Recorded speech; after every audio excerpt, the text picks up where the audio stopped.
We're excited to start the 2018-19 school year with Peer Helpers.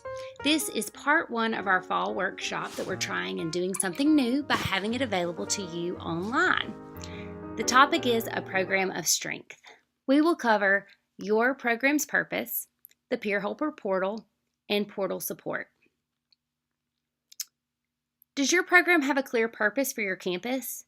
What are your goals and objectives to achieve with and through your peer helpers to better support your campus? Well, with any good program, plan, or event, we've got to have a purpose, a need, a goal. So let's talk about what the needs are with your students on your campus. What are their social needs? What are their emotional needs? What are their behavioral needs? What are students struggling with on your campus? So let's take a few minutes, let's take 3, to look at these. Jot some down. What are some of the social needs that your students are facing? Is it communication and social skills? Is it the engagement of social media and lack of communication face-to-face? Is there struggles with physical ailments or health things that are not allowing kids to engage and be a part of things like they used to be? Take a minute and jot down some of the social needs that your students may be facing.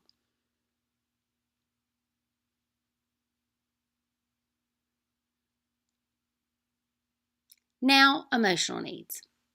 What are the things that students are struggling with emotionally? Is it stress from academics? Is it dealing with moving and relocating? Is it family changes, whether it be a divorce or step parents and siblings? Is it struggling with going through puberty and development and trying to just figure out their path?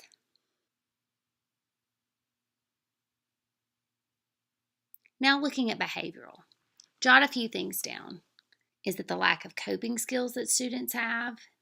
Whether they're acting out, harassing other students, seeking attention?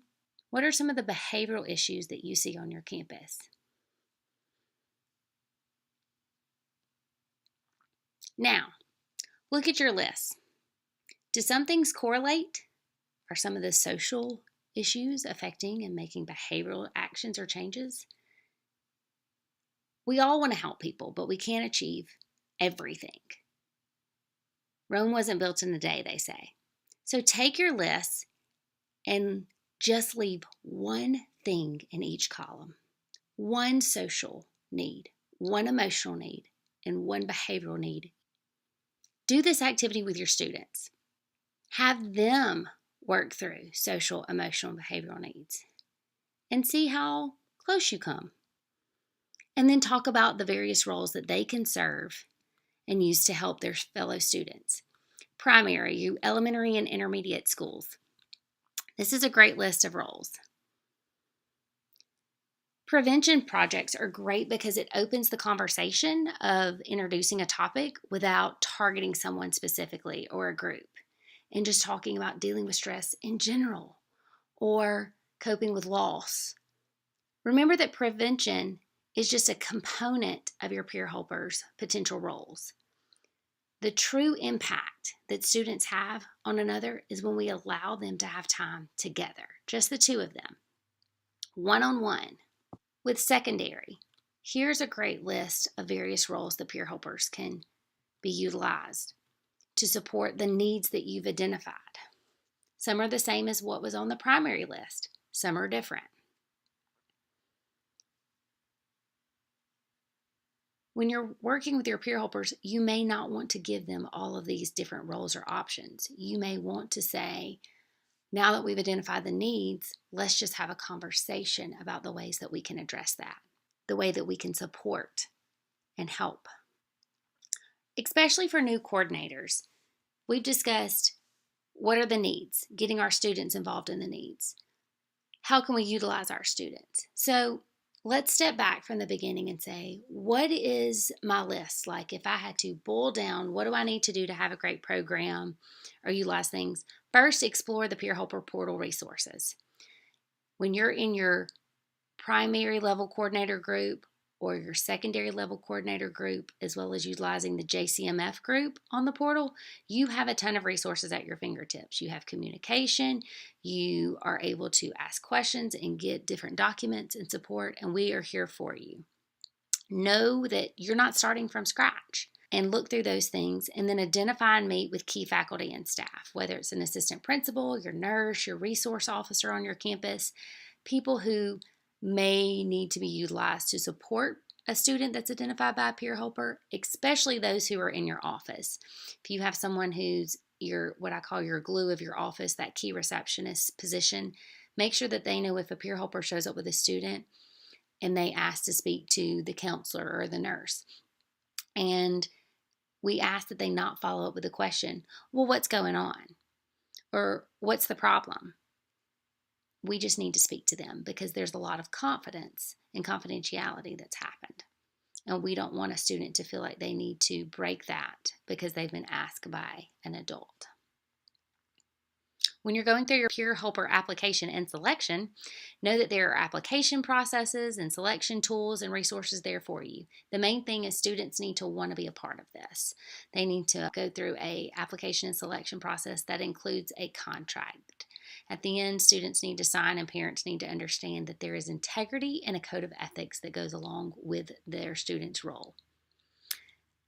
Fourth, you want to find a time to meet. Your program meeting plan may be easy if you're in a class setting. You have a scheduled time, you know exactly when you're going to meet. But for those who have club challenges, try to find a time during the day that's convenient that everyone can get together.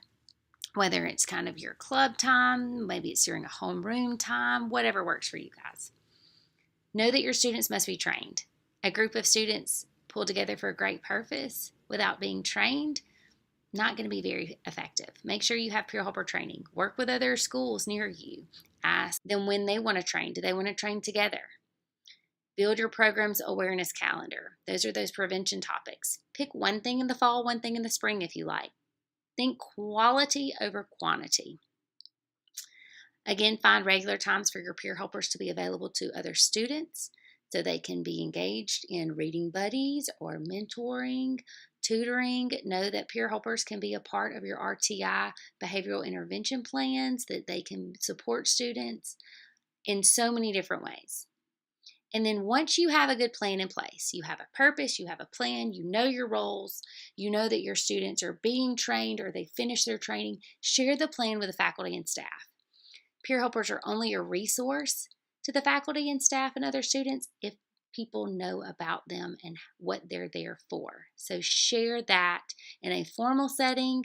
Make a little one-page flyer if you need to. Email it out however you need to do it, but share it with your faculty and staff.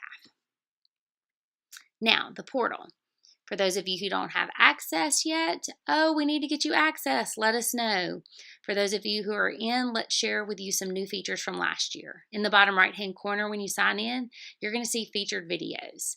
This is a great resource. It shares with you 6 brief videos that help go over getting started on the portal, an overview, Tutees Mentees, all the activity logs, and the value of logging activities. That way your students can see that their logs matter. These things do matter. You need to share them. You need to post what you're doing by logging them so we can see what the needs are on the campus and better support and create curriculum to go along with that.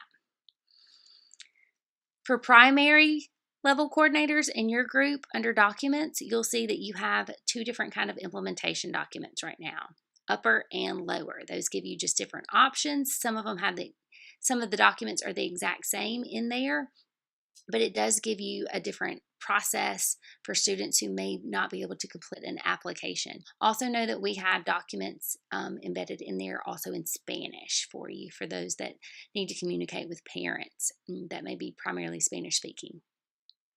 Under secondary curriculum, a lot of resources there. Your course or club training documents in the purple, and then you have another little group of arrows in teal that go over mentoring and mediation and tutoring. Great resources, teaching tools, everything right there. So please explore those new resources. If you haven't joined the Foundations group, please do so. Oh my goodness. To have easy access to links, customized resources with our heart logo for you, and sharing different upcoming events.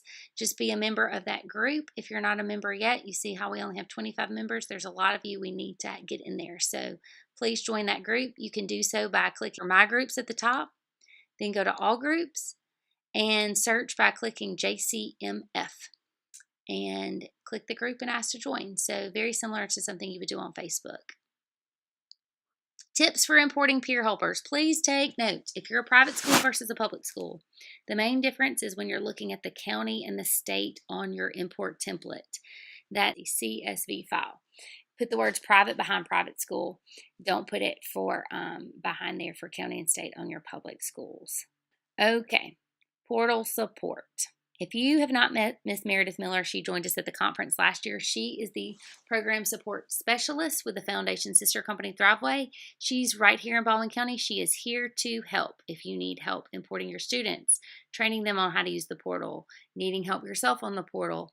Just shoot her an email, let her know who you are, what school you're with, if it's relating to your students, if it's a club or class when they meet, what your specific need is, if you need help in any way with some different things, as well as if you have a specific date in mind for her to come visit you. Please know that Meredith is the great and powerful portal wizard. You can also just reach her by the phone. Dialing 844-705-1981 extension 3 goes directly to her cell, and you can talk to her and she can hopefully walk you through any hiccups or issues you may be having with the portal. Meredith is really excited about having the opportunity to support you guys. She feels as strongly as I do that we take care of our homeschools first and then are there to support others outside of Baldwin County. If you have any questions or need anything, don't ever hesitate to call Megan or I, or shoot us an email. Our contact information is here. And we're so excited. Join me for part 2 as we go over upcoming events and what's happening to make sure you have key dates on your calendar and that you are in the know. Thanks, guys.